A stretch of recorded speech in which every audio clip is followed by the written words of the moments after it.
E comigo aqui o médico veterinário e diretor da Faculdade Qualitas, Dr. Francis Flosses, que vai tirar todas essas dúvidas sobre esse assunto muito importante, não é, doutor?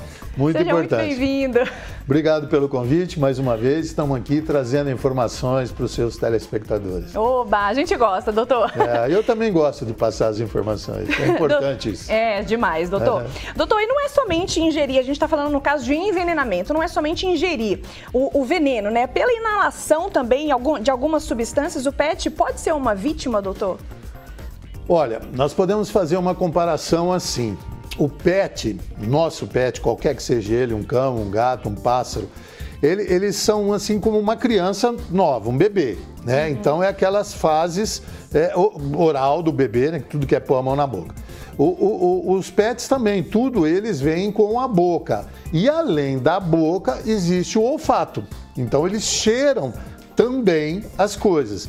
Então, obviamente, se houver ali um produto tóxico e ele tocar a boca ou inalar através da olfação, se aquilo for tóxico, vai trazer problema sim. Nossa, e doutor, no caso de envenenamento em casa, quais são os acidentes mais comuns hoje?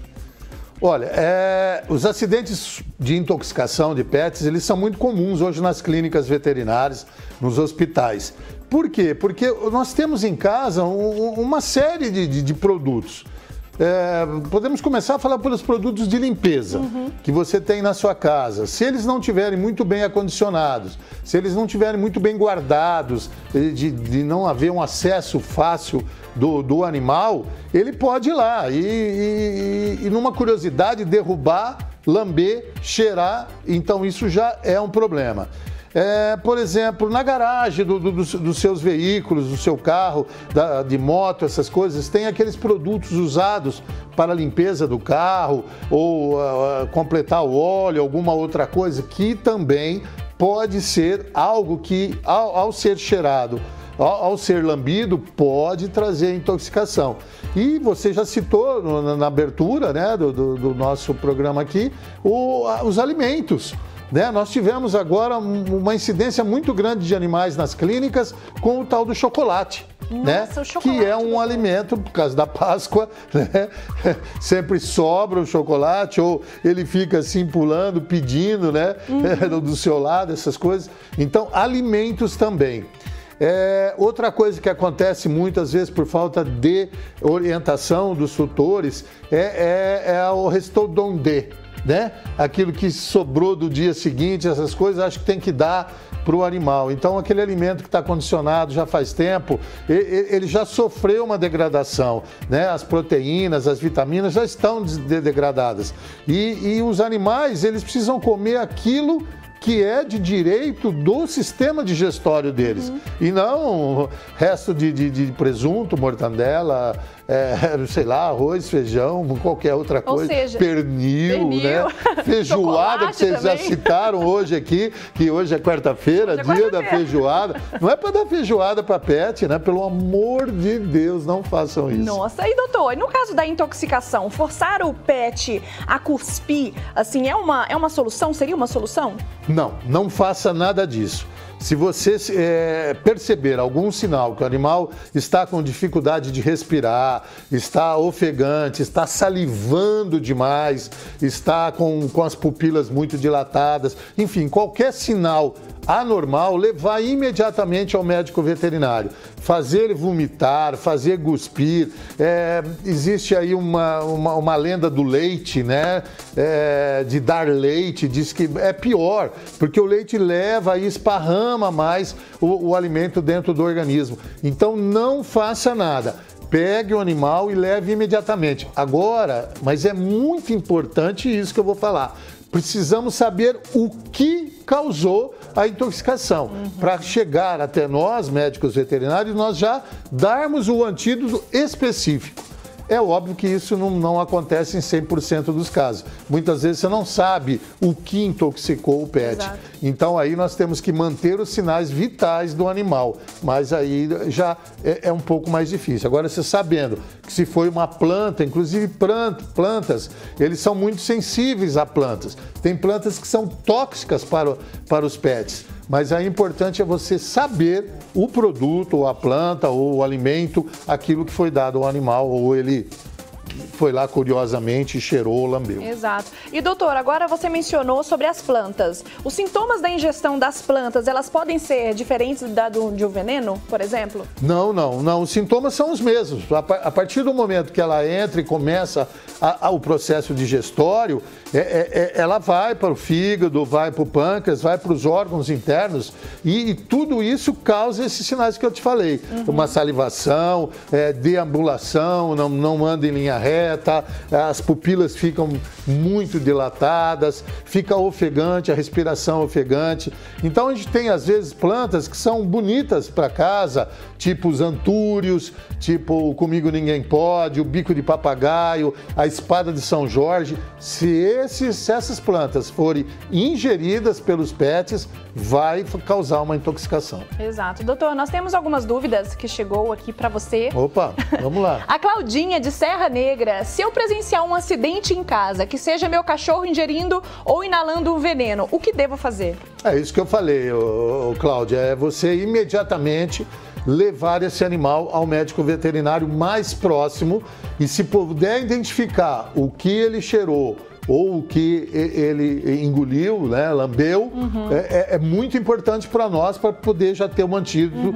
Nós temos vários antídotos, mas eu preciso saber se foi um solvente, se é uma tinta, se é um desinfetante, se é um sabão em pó, se é um produto de veículo, né? Também. Então, ou a planta. Então isso é muito importante. Sim. Que identifique, mas não faça nada, não faça vomitar, não dê água, não dê leite, não faça massagem, não faça nada. Pegue o animal e leve imediatamente ao médico veterinário mais próximo. Exato. Nós temos mais uma dúvida para o doutor? A Gilda, de Cabreúva: uma barata envenenada sendo ingerida em seguida por um pássaro doméstico pode correr o risco de morte da ave? Sem dúvida, Gilda. Por quê? Porque o veneno, normalmente esses venenos são venenos de contato. Então ele está na carcaça, né, na carapaça da barata ou qualquer outro inseto. Mesmo morto ou vivo, ele está com o veneno ainda.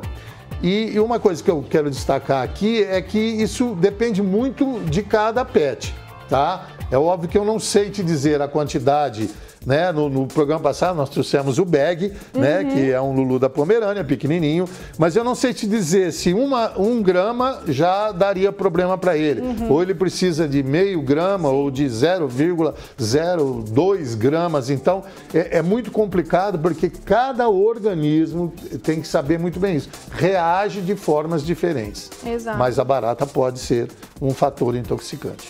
E doutor, chegou mais uma dúvida aqui para o senhor. No caso das gramas, por que os animais eles comem as gramas? Normalmente eles procuram isso para causar o vômito. Por quê? Porque eles não são herbívoros, ok?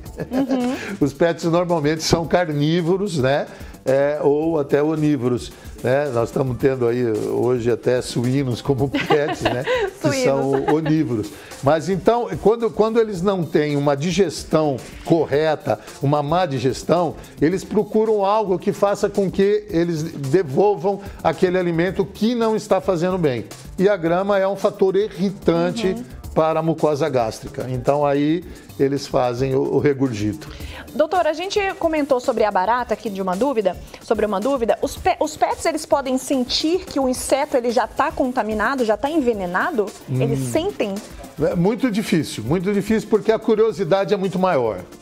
Principalmente se o inseto estivesse mexendo. Então, aquilo para ele é uma coisa que ele vai bater a pata ou vai cheirar para ver o que é. Não, ele não consegue identificar se está envenenado ou se já está tendo um processo de morte por falta de um produto que foi colocado, um inseticida. Não. E doutor, as armadilhas em casa para geralmente os ratos, geralmente em casa, maiores, como tomar esse cuidado, doutor? Envenenamentos, intoxicações por veneno de rato é muito comum. É mais porque comum. As pessoas precisam, o tutor, né, ele precisa tomar muito cuidado com isso. Então hoje existem as armadilhas fechadas, que são umas casamantinhas, né? de plástico, onde você coloca o veneno lá dentro e tem uma pequena abertura, orifício, para que o rato entre, atraído pelos feromônios que tem no veneno, para ele comer. E qualquer pet não tem acesso. Agora, às vezes quer pôr o veneno em pratinhos, no chão, saquinho ou granulados, né? Ou as armadilhas, né? Aí é complicado, não faça isso, se você tem pet em casa. Uhum. E no caso da dedetização, doutor, em casa, fica um alerta assim nas primeiras horas para o pet? Olha, toda dedetização deve ser feita periodicamente em qualquer local, inclusive aqui no estúdio. Uhum. Então, a gente tem ali na porta, ali, obviamente, doutora, nós temos que retirar os pets por algum período.